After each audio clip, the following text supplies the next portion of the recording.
మనం ఎంతగానో వెయిట్ చేస్తున్న తెలుగు రాష్ట్ర రాజకీయాలను మలుపు తిప్పిన దిగ్గజ నాయకులైన నారా చంద్రబాబు నాయుడు గారు అండ్ వైఎస్ రాజశేఖర రెడ్డి గారి పాత్రలు కల్పితంతో తీసిన వెబ్ సిరీస్ మాయాసభ. ఈ మాయాసభ వెబ్ సిరీస్ ని దేవా కట్టా గారు అండ్ కిరణ్ కుమార్ గారు డైరెక్షన్ చేశారు. ఈ వెబ్ సిరీస్ లో ఆది పినిశెట్టి గారు అండ్ 30 Weds 21 ఫేమ్ చైతన్యరావు గారు, సాయి కుమార్ గారు, తన్య రవిచంద్రన్, దివ్య దత్త తదితరులు ఈ వెబ్ సిరీస్ లో నటించారు. ఈ వెబ్ సిరీస్ ఎలా ఉంది అంటే చాలా బాగుంది. ఈ వెబ్ సిరీస్ సోనీ లివ్ లో తెలుగులో కూడా స్ట్రీమ్ అవుతుంది. ఈ వెబ్ సిరీస్ లో మొత్తం 9 ఎపిసోడ్లు ఉన్నాయి. Spoiler alert. ఈ వెబ్ సిరీస్ యొక్క స్టోరీ విషయానికి వస్తే, కృష్ణమనాయుడు అలియాస్ ఆది పినిశెట్టి గారు సాధారణ రైతు కుటుంబంలో జన్మించిన వ్యక్తి. కాలేజీ రోజుల నుంచే రాజకీయాలంటే చాలా ఆసక్తి. ప్రజలకు సేవ చేయాలని ఎప్పటి నుంచో అనుకుంటాను. అయితే ఇంకో వ్యక్తి అయిన రామిరెడ్డి అలియాస్ చైతన్యరావు గారు వృత్తిరీత్యా డాక్టర్. అయితే ఒకానొక సందర్భంలో కృష్ణమనాయుడు అండ్ రామిరెడ్డి కలుస్తారు. అంటే కాలేజీలో ఇద్దరి మధ్య స్నేహం అనేది ఏర్పడుతుంది. స్నేహితులుగా మొదలైన కృష్ణమనాయుడు అండ్ రామిరెడ్డి ప్రయాణం రాజకీయ పరంగా ఎటు దారులు తీసుకుంది.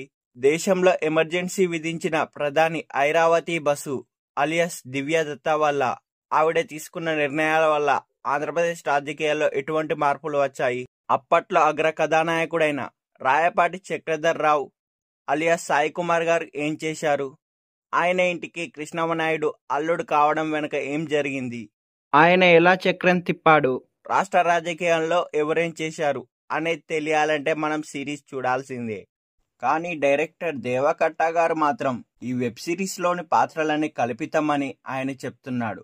ఇందులో ఉన్న ప్రతి పాత్ర కూడా మనకు నిజంగా కనిపించేదిగా మనకు వెబ్ సిరీస్ చూస్తే అనిపిస్తుంది. ఎక్కడో ఓ చోట ప్రతి పాత్ర మనకు నిజ జీవితంలో చూసినట్టుగానే అనిపిస్తుంది. ముఖ్యంగా ఈ వెబ్ సిరీస్ లో 1975 నుంచి 1995 లో వైస్రాయ్ హోటల్ వరకు దేశంలో జరిగిన ప్రతి సంఘటనను టచ్ చేస్తూ ఈ వెబ్ సిరీస్ లో తెరకెక్కించాడు.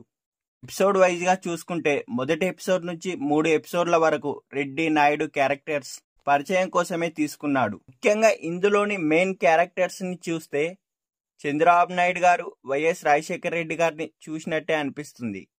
అయితే చివరగా 6వ ఎపిసోడ్ నుంచి మాత్రం స్పీడ్ పెరుగుతుంది ఈ వెబ్ సిరీస్ యొక్క స్టోరీ అనేది. అక్కడి నుంచి రెడ్డి అండ్ నాయుడు రాజకీయంగా ఎదుగుతుండడంతో స్క్రీన్ ప్లే అనేది చాలా ఫాస్ట్ గా వెళ్ళిపోయింది. 8వ ఎపిసోడ్ లో మాత్రం స్క్రీన్ ప్లే మరింత ఆసక్తికరంగా ఉంటుంది. అయితే చివరి ఎపిసోడ్ అంతా చాలా వేగంగా వెళ్ళిపోయింది. అయితే ఈ వెబ్ సిరీస్ కి సీజన్ 2 కూడా లీడ్ అనేది ఇచ్చేశారు మేకర్స్.